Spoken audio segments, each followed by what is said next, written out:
This is the Construction Leading Edge podcast from constructionleadingedge.com and constructionbusinessaccelerator.com. My name is Todd DeWalt. It's my job to help you maximize revenue and eliminate chaos. This is the podcast for the construction business owner. I've got a great interview for you today with Eamonn O'Kane, and we're going to talk about the cannabis construction industry, marijuana, and all things related to the construction of marijuana facilities is booming. It's not going anywhere. It's only getting bigger. And Eamonn moved over to the States from Ireland in 2008, and he is now the CEO of a booming construction business that focuses on the cannabis industry. Here's what you're going to learn about. Some of the pitfalls and surprises in the cannabis industry. He said it's basically like a minefield. We'll talk about how he got started in his business, why he moved from Ireland, what some of the key lessons were that he learned when he came to the States, some of the big differences between working in Ireland and working in the States.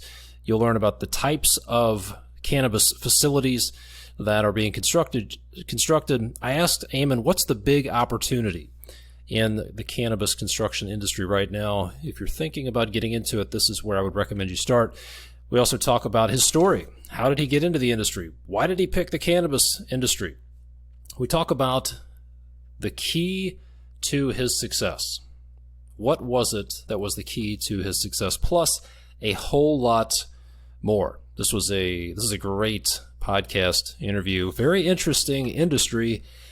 And great conversation. Very smart guy, very generous guy for coming on the podcast and sharing. He really opens up, and he'll give you a master class basically on the cannabis industry. Before we get into that, a couple of resources I want to get into your hands. The first is something that will help eliminate what I call the Bermuda Triangle of information. Have you ever had a situation where it just seems like information between the field and the office and your client or the architect just gets bogged down, or maybe it just disappears, like the Bermuda Triangle, how ships and planes just disappeared? This is very common. And frankly, if you manage a construction project or a team, your number one job is to broker information and make sure that the right information gets to the right person at the right time at the right level of detail. Your job is to be an information broker. And if you want to eliminate the Bermuda Triangle, then you need to have a good system for managing the flow of information. That's what FieldChat will do for you. It is a simple, very economical, surprisingly economical communication system that uses text messaging. All right. So you need to go to, if you're having trouble with the Bermuda Triangle of information, or you just want to have a searchable, organized way to keep up with all the messages on your various projects and be able to sort and search for messages by project, wouldn't that be nice? Then go to fieldchat.com/edge. Let me give you a couple of highlights. The pricing is right now, depending on when you're listening to this, but right now in September 2019, the pricing is only $4 per user per month, but you might even be able to get it for free. Okay? Free. It also integrates with Procore and PlanGrid, and other construction companies are using it. Case studies have been published. One particular company was quoted in a case study as saying that FieldChat helped to reduce 75% of their rework. Think about that. Rework sucks, right? What if you could eliminate 75% of the rework just by putting into place a very simple communication system? You need to check it out. So go to fieldchat.com/edge, grab your free account potentially, or if you don't qualify for the free account, then you can get a 15% discount just by being a Construction Leading Edge listener. So go to fieldchat.com/edge and get signed up for FieldChat today. The other thing I want to tell you about is the upcoming live event, October 17th and 18th. It's the Advance. If you want to get away from your business, or if you need to get away from your business for a couple of days so you can get ahead of your business, that's exactly what this event will do. It's going to put you in a room, in a meeting room, in a training room with a group of other like-minded construction business owners just like you. You're going to learn from me. You're going to learn from few other industry experts I have lined up to share super valuable information with you. You're also going to find out, how are other people doing it? What else are they dealing with? How are other people dealing with their struggles? And the beauty of this is you're going to be in the room with people from other parts of the country. They're not going to be your competitors. And I've done a few of these events in the past, and the consistent feedback is it was so encouraging to know I'm not the only one dealing with this stuff, and now I have somebody to talk to. You're going to develop relationships with people that you can talk to after the event. It's called the Advance. It is October 17th and 18th in beautiful Lexington, Kentucky. Go to constructionbusinessaccelerator.com/advance. Look, hotel rooms are booking up. The seats are selling out. The price is going up very soon. I want to see you there. I want to help you systematize your business, eliminate the chaos in your business, and help you develop relationships with other business owners just like you. Go to constructionbusinessaccelerator.com/advance to get all the details and grab your seat before they're gone. Now, without further ado, let's get into my conversation with Eamonn O'Kane about the cannabis construction industry. All right, Eamonn O'Kane, thanks for being on the podcast today. How's it going? Good. Thank you for having me on your podcast. Excellent. So you've got an interesting story, and we're going to get into a lot of different stuff. We're going to talk about your experience moving over from Ireland to the States after the recession. We're going to talk about business development strategies you've used to get repeat business. We'll go down some rabbit holes, but let's start with this. You're in the cannabis industry. What are some of the pitfalls of being in the construction industry specializing in cannabis facilities? What were some of the pitfalls, and why do you call that a minefield? Also, from right off the start, I can say that because this is such a fresh and new industry, it's not just commercial construction, but it's very expensive commercial construction with a lot of very secretive techniques. Every facility has their own unique way of building their facility. But one of the biggest pitfalls that we have come across in the past 10 years, and it's quite constant across the board, is understanding rules.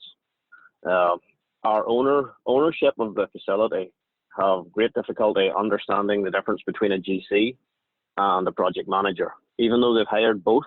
And what we've found is that we now in our contracts have to be very specific on, if you've hired us as a GC, this is our roles as a GC. And because at the end of 99% of the time, they think that if we're hired as a GC, they think we're the project managers, regardless that they've hired a totally outside company to project manage us in the first place. So that's one that can get very confusing. It gets, there's a lot of back and forth, not arguments, but like a lot of people are asking for stuff that we just wouldn't have access to as GCs, which we would have as project managers. That aspect can be very frustrating, and it can be costly if your ownership is relying on you as a project manager. And that's pretty much happened on every job. Let's talk about that a little bit. What's the role of the project manager? And then let's talk about what the role of the general contractor is. Let's start with the project manager. What's their role in this kind of project?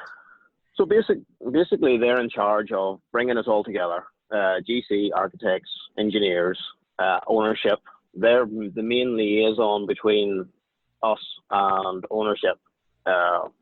So basically, they have control. They're in the driver's seat of all changes, any change orders that might come down that want to be said, documentation, and just operating smoothly between all not the trades, but as the architects, engineers. That's what the project manager will do. He will request of us our change orders, our costs. We deal directly, as a GC, we would deal directly with the project manager on this level. Whereas on the GC, basically what happens there is the project manager comes to you and, okay, guys, this is what I want. There's the set of plans. If there's a change, I will let you know about it. But that's not what's happening in the cannabis world. The the GCs are looked at as the project managers, and they should have known that these changes were coming. And there is people out there as well. Like, it's not just on the management level, on the building side of it. There's also issues with overcharging on change orders, and that's where the whole cannabis industry gets really expensive. We know of multiple jobs that have the change orders have outweighed the actual contract price of the job. A few of them have actually closed down. Wow. So here's what I've run into. I've been a general contractor. I've been an owner's rep or a project manager for companies like I was a project manager for Procter & Gamble. So it was my job to manage the design team, the contractors, furniture, fixtures, equipment suppliers, all that stuff. And in my experience, the project manager's job is really to understand the operation of the owner and translate that into the design team and to the construction and make sure it all gets built. And then generally these operations are moving targets where you start a project in 2015, let's say, and it's going to open in 2017. And then somebody has to, it's like trying to land a 747 on an aircraft carrier. You don't know where exactly that aircraft carrier is going to be when you need to land it, but you need to have somebody has to be steering it, Correct. making sure it all comes together. So in the cannabis industry, like what are some of these specific gaps? What are the things that are falling in the gaps or the missed expectations where your clients are hiring you as a GC, but they're like, I thought you were going to do this that a project manager would typically do? What are some specific things that you're running into? One of the specific things I can say straight off the bat is coordination with the MEP engineers would be one of the biggest issues. We're actually left to do that ourselves. The project managers that we have worked with in the past, because this is such a new industry and it's so complicated, there's been project managers that have come over from the commercial world and set themselves up as cannabis specialists, for want of a better word. And unfortunately, they have not had any experience in building a single facility. Yes, they're unbelievable at the commercial world with that type of equipment, but whenever you're coming into the cannabis industry, the whole thing changes, even right down to the flooring, let alone the walls that we use in these developments. And whenever we start to get into it with them and walk them through it, the project manager doesn't understand the actual cost associated, so they revert to what they know, and that doesn't work in the cannabis world, unfortunately. Got it. So MEP coordination needs to happen, but Yes. Nobody's doing it. It's not really part of the general contractor's deal. What are some other items that are falling through the cracks that you guys are being expected to handle? The actual change orders. Whenever we come across a problem, we try to pass the change order along to the project manager, but unfortunately, because of cost and stuff, they're very hesitant to move forward with bringing that to ownership. Like, bad news is bad news. It's never going to turn out to be good news, but you have to let the owners know, and you can't. Like, we've got to the stage now where we can see deficiencies straight away, and we will point them out immediately. And we find that the project managers don't act on them. And then we're trying to find the ownership to say, listen, guys, we know this is going to come back to haunt you in about a month's time. We have to sort this out. So that's another area where we're not getting the full transparency from the project managers. Got it. What about like equipment coordination, furniture, fixtures, and equipment? Is that an issue as well? Absolutely. That's left on us as well. To anytime we're in a project meeting and there's equipment ordered, the question is asked of us, where is this equipment? We have to say, like, we didn't order it. It's not part of our contract. That's with your project manager. And we usually get a blank stare from ownership. And the project manager then, after the meeting, generally comes and asks us, guys, when can I get this equipment? Like, we didn't order it. You guys did. Like, if it was on our contract, absolutely, we're all over it. But unfortunately, it's not on our contract. So we find lots of issues come from the sheer lack of knowledge And every state we go to, it's the same because it's such a virgin industry. Like, it's only been in existence 10 years. It's constantly moving. The technology is constantly changing. And to try and keep up with that all the time, especially for a new project manager or even indeed a new GC coming into it, like the products we used last year, we don't use this year. So you have to keep your finger on the pulse with all the new stuff coming out. There's shows now all over America. They're one of the biggest ones in Las Vegas. And every year we go to that, there's something new and better on the market that people want to use. Yeah. So what's your strategy, knowing that if you go into a project and there's not, at least not clearly defined, not someone clearly identified as a project manager, what are some of the things you're doing now to try to fill in these gaps and clear up these missed expectations preemptively?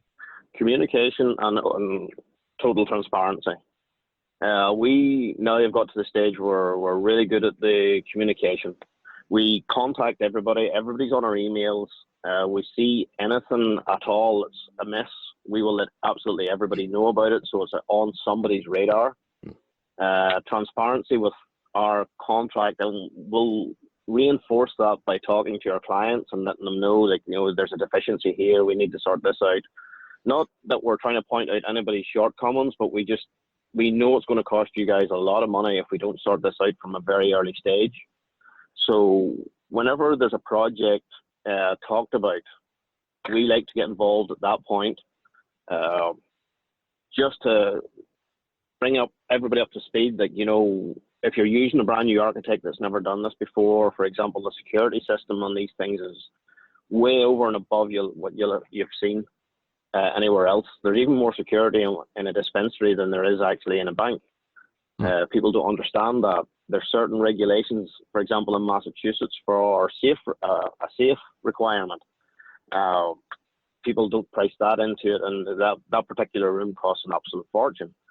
So we try to get involved very, very early, at the very early stages, so we're in dialogue with absolutely everybody.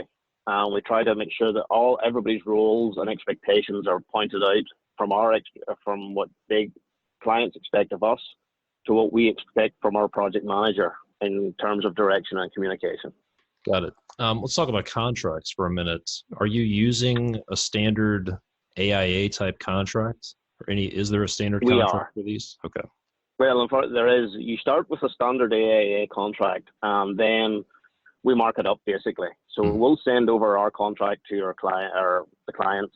They'll have their attorneys and whomever look at it and send it back to us. Then we'll look at that and put our changes on it until we come to an agreement. But it all starts with the standard AIA.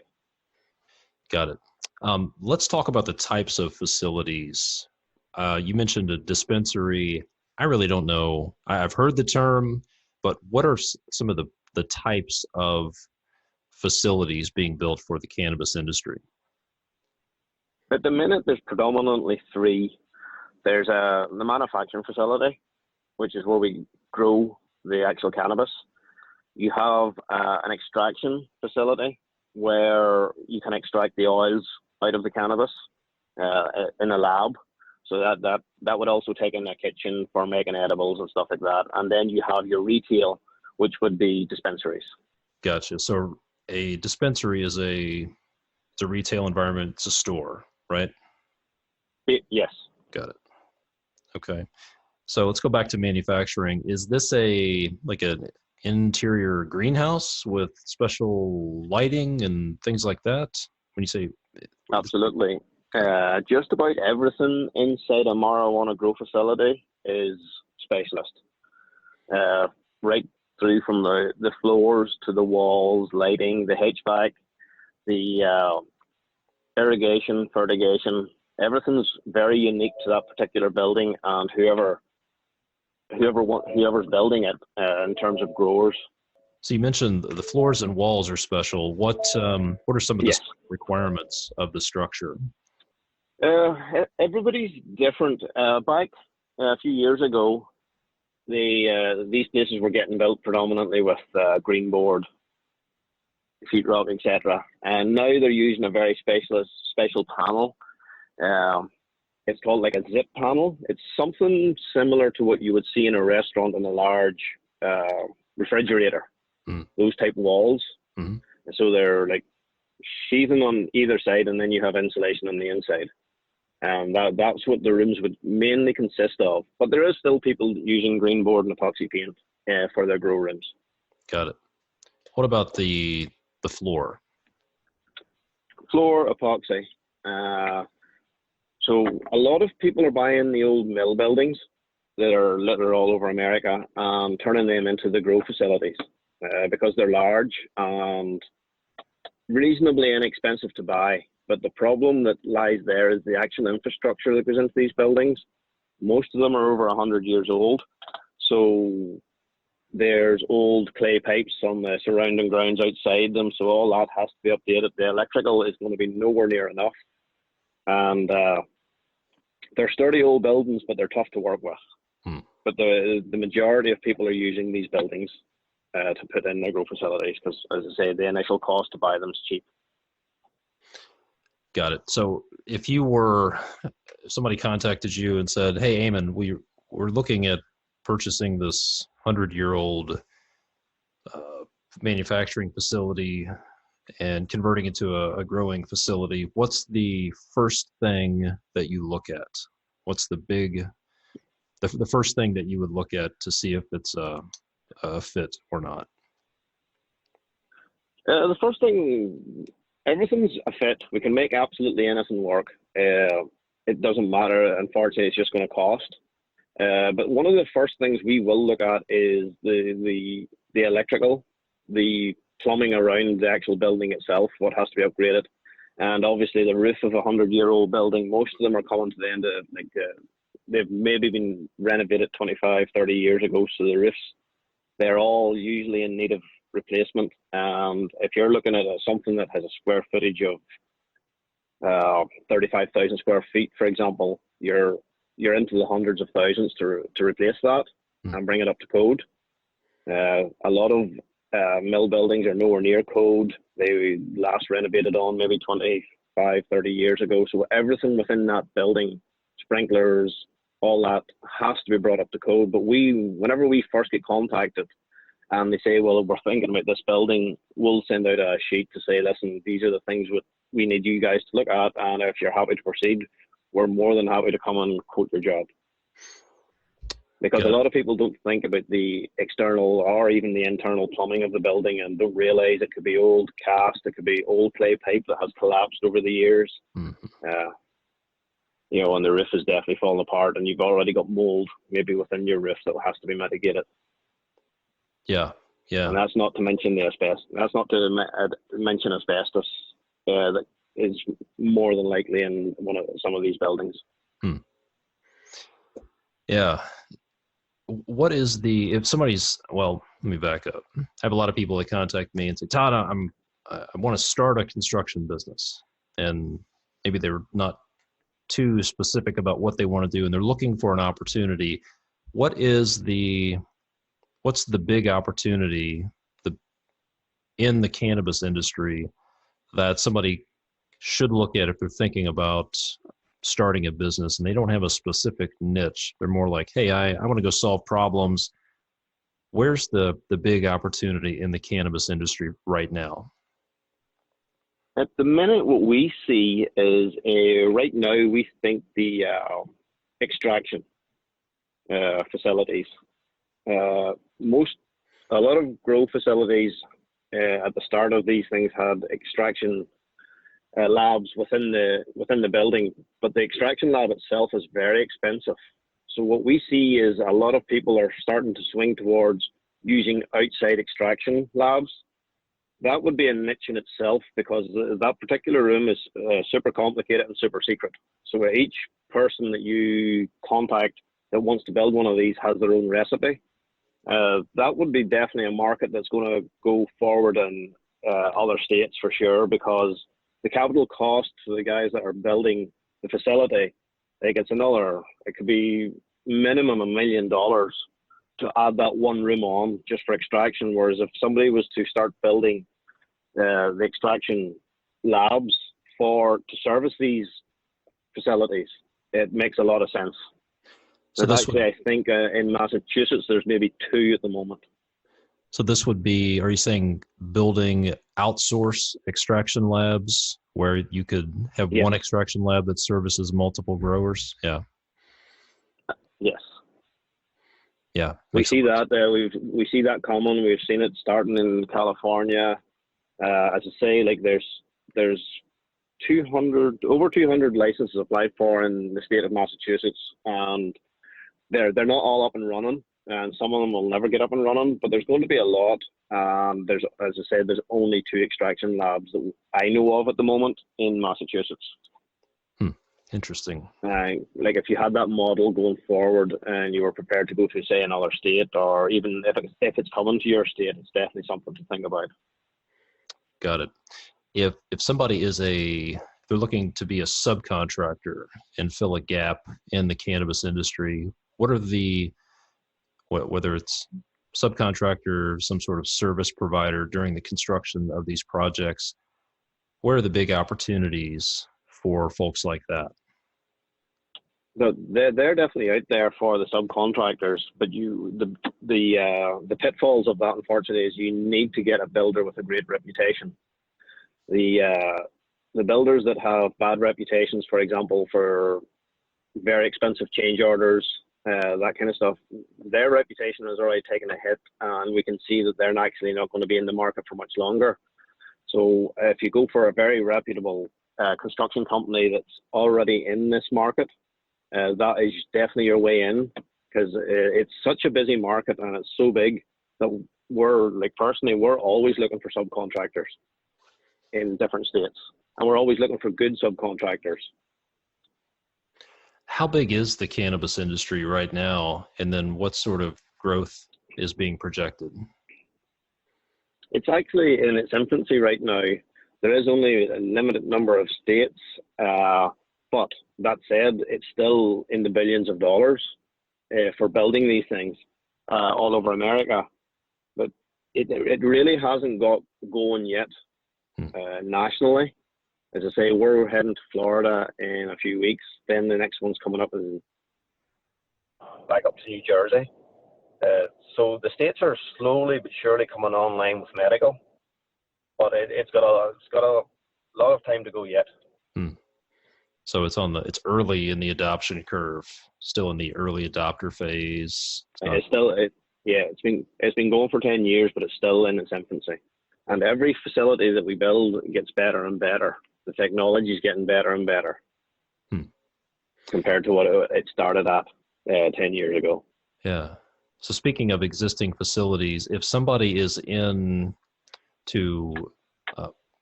facility management, maintenance, some sort of ongoing service, what are some of the unique service opportunities, some of the unique maintenance and facility management needs that cannabis industry or cannabis facilities have?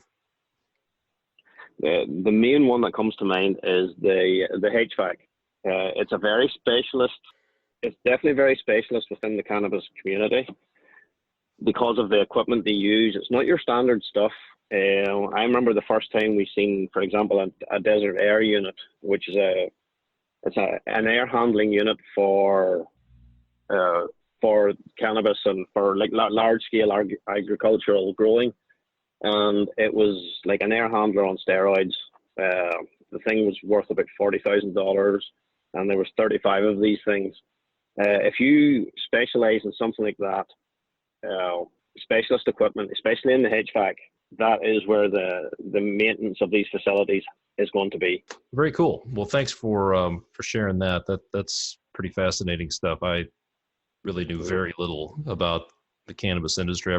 I know very little now, but it's been very eye-opening. So let's go back in time and talk about your story. Talk about what brought you over to the States from Ireland, and what led up to that. So in Ireland, I actually worked in the commercial construction industry over there as well. I also owned a bar in Ireland. But coming in the run from '05, there was a major downturn in Ireland, and it steadily got worse until, like, you would think a bar in Ireland was going to be successful forever. The bar actually went under first. People just stopped coming overnight. I was still in the construction industry at that point, but like by the time it got to a couple of years later in '08, I was like, you know what, there's nothing happening here. I'm not getting ahead. I just decided, you know what, I'm going to America. And I landed in Massachusetts, of course, right in Boston. I thought I would be there for a few months before it head to the West Coast. But at that point, that's whenever the news was all about cannabis coming in Colorado and California and how it was going to come online. And at that point, alarm bells went off in my head thinking, oh my God, like, if this goes, obviously if it goes in one state, there's going to be some other state. And like I was free and single and I was willing to go wherever in America the work was. So I headed off down to Colorado to try and learn as much as I could about what was happening down there on the building aspect. If you asked me to try and grow a cannabis plant, I wouldn't have a clue. But I went down there. I was told to go away quite a bit and not so politely. But I kept at it, and until I got a few breaks with a few different guys that were willing to, you know, let me work for them, learn some of their stuff, move on to the next guy. And then, as I say, word of mouth, you know, I would get a reference from the guy I worked for previous to go forward to another guy maybe in California and then up to Washington. And slowly but surely, that all started to morph into a company, which I started back in 2011. And we have changed our names 3 times since then. And I had one partner back then. I now have there's 3 of us involved in this venture now under the Valiant umbrella. Yeah. So what was one of the things that surprised you most about how things were done in the States that was different from Ireland? The inspections. You guys actually have inspectors over here that come out and look at the job. In Ireland, that doesn't exist. The actual inspectors are generally ourselves as contractors. So whenever I first got over here and you have an electrical and a plumbing and a building inspector all coming out, I'm like, wow, this the system for me, it was much better and very accountable. Whereas in Ireland, that doesn't really exist. I'm sure they're going to get there eventually, but there's no such thing as an inspector at the moment. Got it. So you landed in Boston. You really had nothing to start from. What were the keys to getting started? Like if somebody, if you could go back and talk to Eamonn back in 2008, give him some advice, like, hey, dude, this is what you really need to be focused on right now. What would you tell him to really focus on? I would tell him to keep the perseverance. In fact, up it a lot more. Don't be disheartened. Keep persevering. And back then, because I was still unsure of what way the market was going to go, I would have told him, like, the facilities, the actual grow facilities is where it's going to be. Learn as much as you possibly can about those. And our path would have been much faster. Got it. Let's talk about perseverance. That sounds good. Like, yeah, I need to persevere. It's pretty hard in practice. I've been there. It's awful. Hold on. That's not like motivational speaker talk there, but I think I agree. So what does that look like? What did perseverance look like for you? At the start, way back then, it was like it was a lot of disappointment, a lot of knockbacks, a lot of, like, you know, there was only a limited amount of people back then doing the cannabis thing that were willing to take the risk, and to try and, like, get round them, get in with them was so difficult. It was unbelievable, to be quite honest. But the payoff was definitely worth it. But like I would just have to say, it felt like disappointment every time, because you kind of got lost. You didn't know which road to go next. I was in a country that I didn't really know anybody. I was in a state that I didn't know people. Like you don't know where to turn. You don't know where to go next. But for some strange reason, life is a way of working out. And before you know it, I was starting to get hooked up with the people that actually wanted to teach me stuff. It took months, if not years, to build those relationships, but definitely worth every ounce of the pain that it took to get there. Yeah. So how do you deal with disappointment? Because, yeah, those circumstances, you didn't really have a support system. It's a new industry. Yeah. Frankly, it's a pretty tough time to be in a construction industry in 2008, 2009, yes. 2010. What did you say to yourself? How did you keep yourself going? I viewed it as a challenge.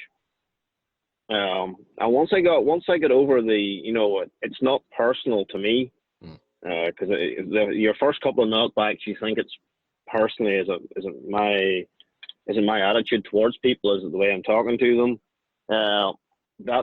Was once you get over that, and then you realize, you know what, this is a challenge, and I'm not one for stepping away from challenges, and I am going to keep going with this. And then even to this day, our company motto is, it's the same thing. It's like, it's not a disappointment anymore. It's how can we do something better? How can we make this better? How can we make ourselves more attractive? The challenge is in that, this person doesn't want to talk to us. Let's figure out how we're going to make them talk to us, or how we're going to make her talk to us. So viewing it as a challenge was the way I got over it. Was there any doubt in your mind that you would succeed? No, I was always had the mindset that I was going to succeed at some point. Yeah, that seems to be the key. No, that was always there. Yeah. That's when things really changed for me. When I decided that I was going to be successful, I decided what I wanted, and I eliminated Plan B as an option. There was no option. I was going to succeed. It wasn't a matter of if, it was a matter of when, a matter of how much work was it going to take, how hard was it going to be. And I think for me, that was when a switch flipped. And I think for a lot of people, their problem is they haven't decided that they're going to be successful. I fully agree. I think you're fully correct there. It's like, well, if it works out, maybe it's not meant to be. Maybe I'm not destined for this. Maybe this. There's always Plan B. And I heard this great analogy. There was a guy that was a handball champion somewhere on the West Coast. And handball is where you like hit a ball with your hand, no paddle or anything. And the unique thing about this guy was he had won this championship, but he only had one hand. And there you go. Somebody interviewed him and said, so how did you win with one hand? Because most people could hit with both hands. And he said, well, I didn't have to make a decision. I didn't have any options. I had one hand. I knew I was going to hit it with that hand. And I think a lot of people would do themselves a big favor by just making a decision and saying, I'm going to succeed, and intentionally eliminating some options. Eliminate the possibility of failure and just decide what you want. There's incredible power I've found that comes when you just decide what you want and stop looking to the competition or your family or your childhood or the economy to determine how successful you're going to be. You decide. That's incredibly powerful. So that's interesting. So there are people listening to this right now. They're struggling.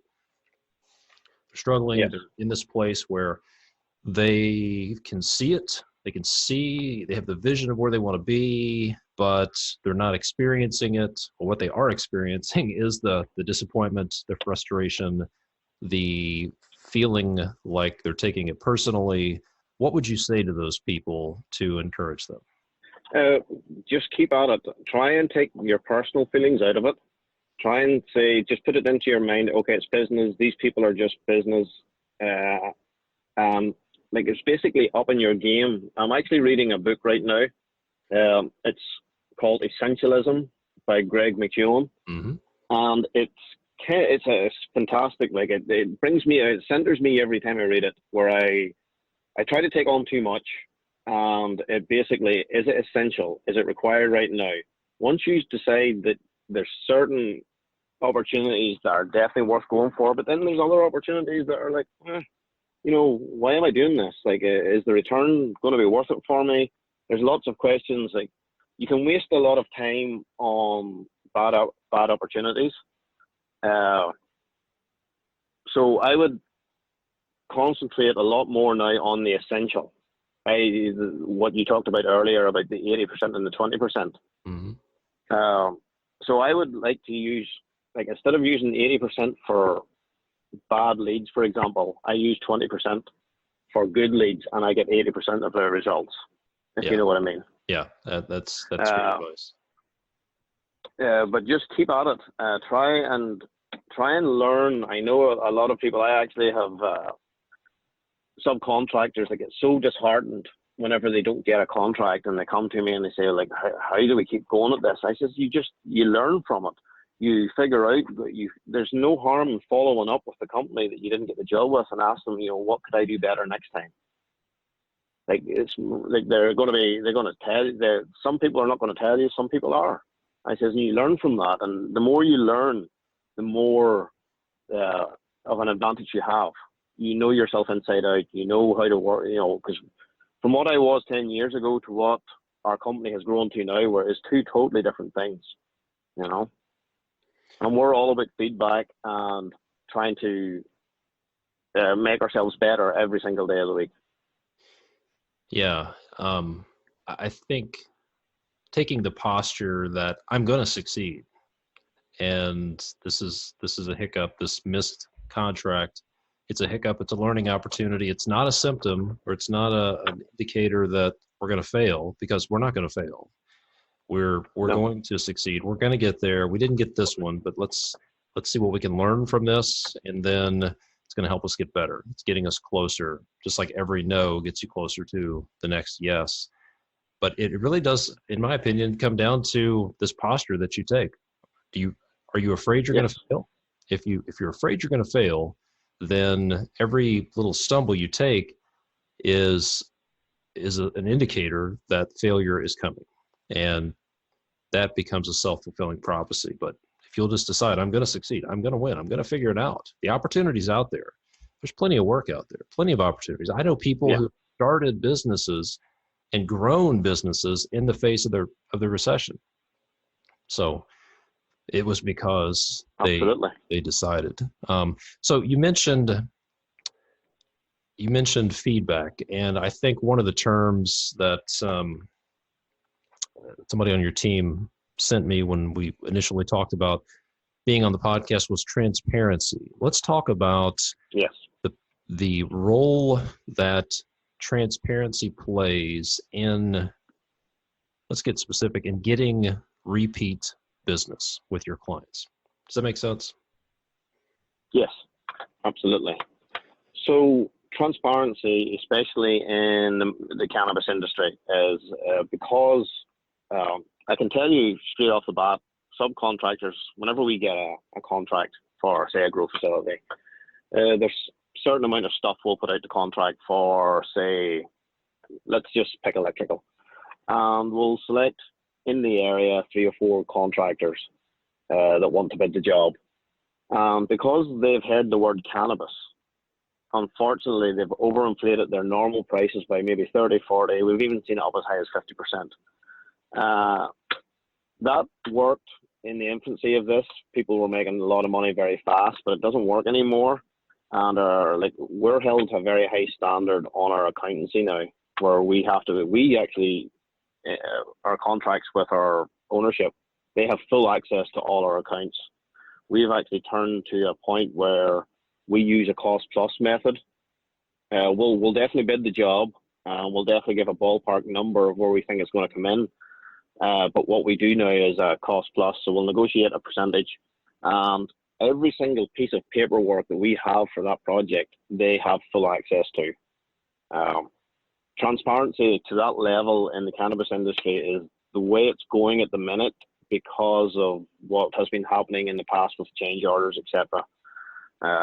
So we offer that, and we expect, sometimes we'll expect that from our contractor. Sometimes we won't. They'll come in with their price. We know there's no change orders coming, and they don't try to mess around with it. But there's like that's the level of transparency that's required to keep repeat business from a few of our customers. And there are some misconceptions about cost plus. Personally, I've done quite a bit of it, and there's quite a bit of benefits from both sides. But what's in it for a general contractor to go to a cost plus delivery method? For us, there's the opportunity to do another grow that will enhance our reputation. Now, we don't generally make a lot of money on that as it goes, but we're more focused at the moment on growing our business and expanding nationally. We want our reputation to be one of the strongest in the industry. So we'll take the lower expectations of the wages or the profit for an opportunity to build a cutting edge grow facility, for example. Even if it's one of the, say, for example, it's the biggest in the States, we'd love to have a price on that one. Something that'll grow our company profile in the national field. So that's the benefit for us at the moment on the cost plus. So as I say, all the bills get paid, everybody gets paid. We make a little bit of money, but our national exposure becomes greater. Got it. Makes a lot of sense. What other strategies do you use to get new business? Let's talk about a couple of situations. Let's say there's a client that has an incumbent contractor currently, they've done a few projects with, and you want to earn their business. How do you go about getting your foot in that door? Well, it can be difficult because it's a secretive world, but what we would do is we've got a number of different avenues that we can go, from consultancy right through to equipment leasing, especially for the cannabis industry. I'll just go on the leasing, for example. For example, in the leasing world, we can lease equipment, materials, etc., to a grow facility that previously couldn't deduct that from their balance sheet because of the federal regulation. But because of that federal regulation, we can also you can actually lease equipment. We could lease you your office equipment. We could lease you your HVAC equipment. You can put that on your balance sheet as a deduction, and actually, so your capital, you get something off the government. So that's another method we would use to come in to actually talk to people. Once we get to that point, then we're like, are you interested in using any of our services? We have electrical, we have plumbing, we have HVAC. At that point, so there's different vehicles we use to get introductions to various different grow facilities. We also operate a cannabis waste company where it's very regulated. You have to be a cannabis registered waste hauler.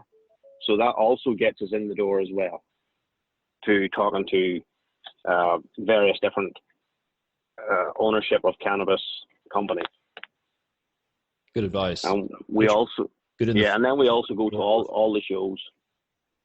Sorry, what was that? As well. We also go to all the shows throughout America, whether it's in Vegas, New Orleans, just wherever the cannabis shows are, because that's where you'll get a lot of the people that are out looking for their equipment. Got it. So you're getting out in front of people, you're getting your foot in the door with one service, and then trying to go deeper and wider inside that account once you get in there. Constantly. All right. And we also try to get, through engineers, architects. If we find out, like say, an architect that we're working with also has another facility on their books, we'll talk to them about that. We'll just mention, we're maybe interested in quoting. Would you guys be interested in letting us quote that one. We really never stop that whole marketing machine. We have 3 out in the field that are constantly looking for more work from every angle they can think of. Got it. Let's flip the tables. Let's say you are the incumbent provider. You've done 3 or 4 projects with a client, and you know the competition is trying to get their foot in the door. What do you do to beat them off and keep the competition outside the door, keep their feet out of the door? Yeah, that's where the transparency comes back into it. We have had a few challenges in the past, but it just, all that does for us is make us very aware of our game and how to up our game even more. So we're even that bit more professional, we're that bit more presentable, or we're that bit more value for using us. We'll offer more services. It's basically every time you get a challenge, it's an opportunity to up your game and make your company better. That's the way we view that as. Now, have we failed in the past and the other company has taken a job off us? Absolutely. But we've learned from it, and we've learned that we have to constantly be on the move and constantly updating our information to our people and keeping us as sharp as we possibly can at all times. Good advice. We've hit on this subject, which is the subject of the importance of mindset. We talked about perseverance and not taking stuff personally. What's one piece of advice or another piece of advice that we haven't talked about that you would give people as it relates to improving their mindset so they can be better equipped to be a business owner?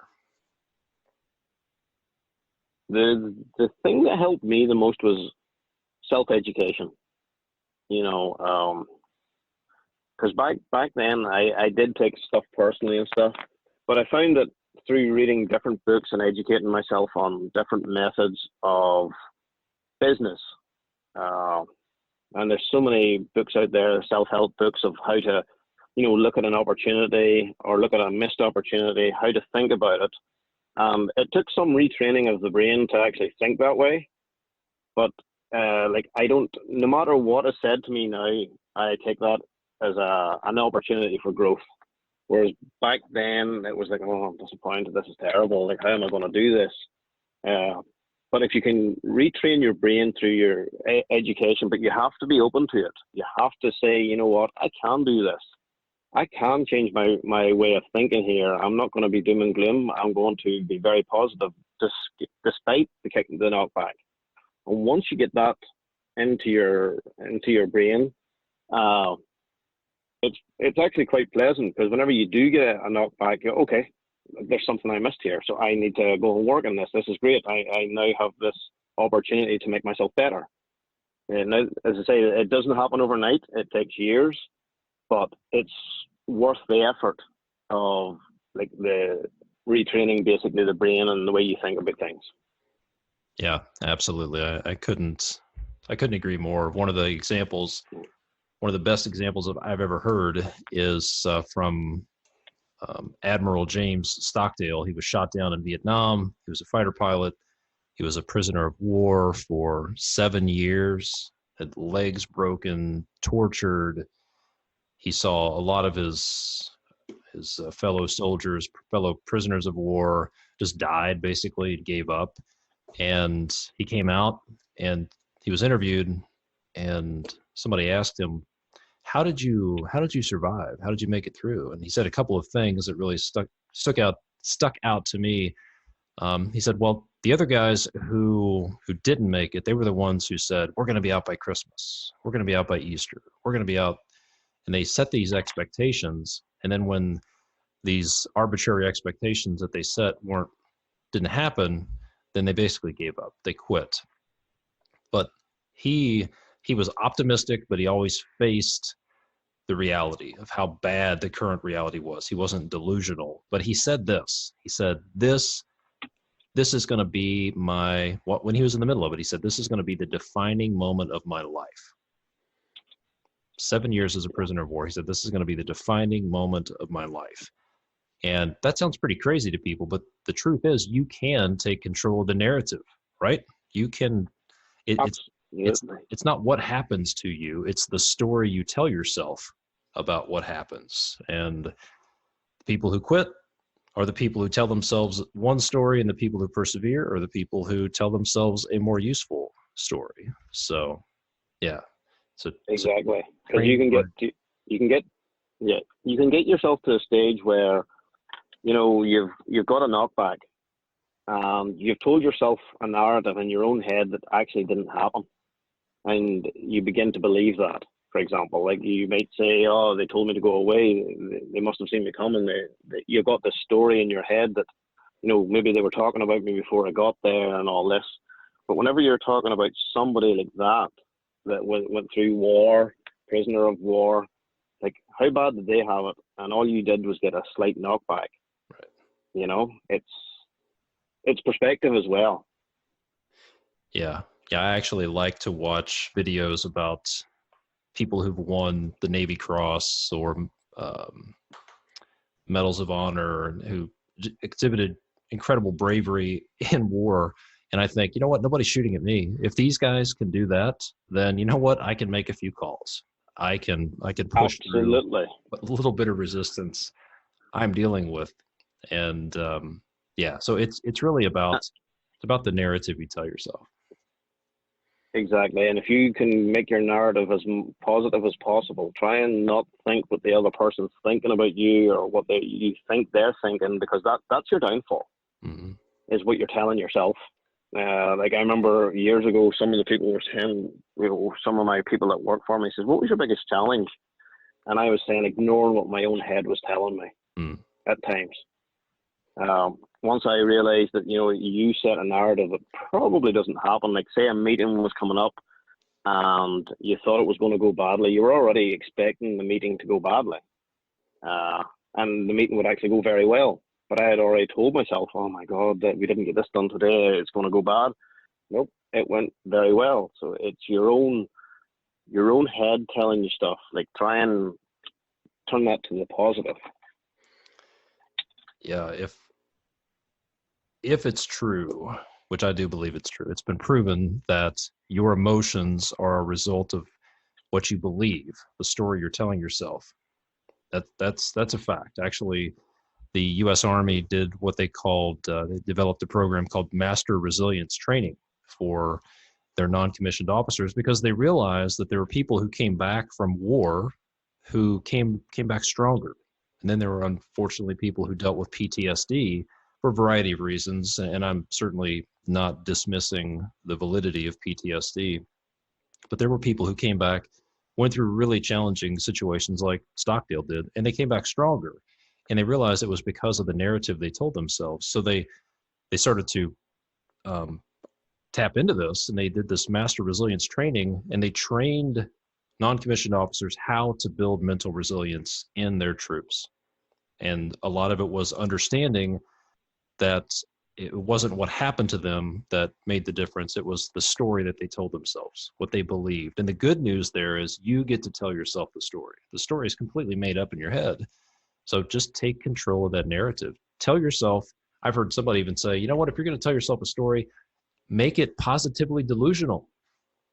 Tell yourself everything's going to work out, because that's going to be much more helpful than a story where you tell yourself bad things are coming around every corner. So that has been really pivotal in my life. I feel so much better when I take control of the narrative. But as you said, it doesn't happen overnight. It's not a one-time thing. You've been doing this for decades, and it takes some retraining of the brain. So I'm really glad you brought that up. We're just about. I absolutely agree. Excellent. So we're just about out of time. One last question, and then I'll give you an opportunity to share where people can connect with you. You've got an audience of thousands of construction business owners and leaders, ranging from students and people in the trades up to CEOs of $100 million plus a year businesses. You've got a couple of minutes to share a message that you feel really strongly about to this group of leaders who want to make the industry better. What do you say to them? I'd say collaborate. Let's keep the communication going. Let's keep everybody abreast of everything, all the changes. Let's keep everybody positive. Our company is great for sharing and wanting to share and work with other companies. We want other companies to learn. We're very willing to consult with other people on absolutely everything, and vice versa. Like we're open to getting consultant on stuff that we have no clue about. Especially as our company grows, we've went from like basically swinging hammers 10 years ago to having to implement corporate structure and all that comes with that, which we do find daunting, but it's something that we all have to go through. But we just love to hear people's feedback, and if anybody's out there, they would like a help or a hand with any other projects, or vice versa, if you want to maybe come on to ours as subcontractor, please let us know. Excellent. Well, I appreciate that. I love that attitude. If people want to connect with you, where should they go? Website or media, email address? What's the best place for them to connect with you? They can find us on either Instagram or a website, Valiant-America.com. All our communication, all our information is on there. Please feel free to contact us. Got it. Valiant-America.com. Yes. Got it. And on Instagram, what's your Instagram handle? It's the same thing, Valiant America. Valiant America. Great stuff. Well, Eamonn, thanks so much for being on the podcast. I really appreciate it. Look forward to what you guys are up to. And for you guys listening, man, this is a wealth of information, but the magic really comes in implementation. So Eamonn's been kind enough to offer his help, and tell yourself a good story that it's actually true. He does want to help, and reach out to him. Take advantage of his generosity. It's surprising how many people don't do it. So once again, thanks so much, Eamonn. It's been fantastic. Great conversation. And let me know if there's ever anything I can do to help you in the future. That's great. Thanks for having me on your show. That wraps this one up. Make sure and go to fieldchat.com/edge. Grab either your free trial if you qualify, or grab your discounted account for FieldChat. Eliminate the Bermuda Triangle of information on your projects. Make sure that you are doing a good job brokering your information. And don't forget, if you want to get away from your business for a couple of days so you can get ahead of it, then the advance is the best thing I can do for you. Frankly, I'm going to be honest with you. I started this podcast 5.5 years ago. I thought that was great. Then I started the Construction Business Accelerator online training program, and I thought that's the best thing I could do for people. And then I started my coaching program where I worked one-on-one with construction business owners, and I thought, now this is the best thing I could do for people. But now I can tell you these live events, the advances that I host a few times a year, these are unequivocally the best thing I can do for you. So get away from your business so you can get ahead of it. Come join a group of like-minded construction business owners and take your business to the next level. Go to constructionbusinessaccelerator.com/advance for all the details. You'll see video testimonials from people who attended the last one and hear from them directly. If you have any questions about this stuff and you're like, I can't remember the links, send me a text message. All right?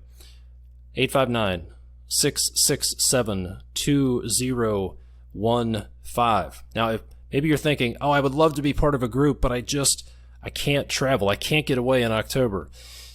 Then something else I can offer you is a peer group. I've rolled out just recently a program where I can put you into a peer group, a small group of other construction business owners just like you who are not competitors. They know what you're dealing with, and you're going to get a monthly call with that group that I will personally facilitate. And it's going to give you the accountability that you need. It's going to help you focus and make decisions. It's going to help you develop relationships with other people. It's going to help you avoid painful, expensive mistakes. So if you're interested in that, go to constructionbusinessaccelerator.com/group. You can sign up for that and get in on that action as well. Again, if you have any questions and you need some information and a text would be more convenient, send me a text, 859-667-2015.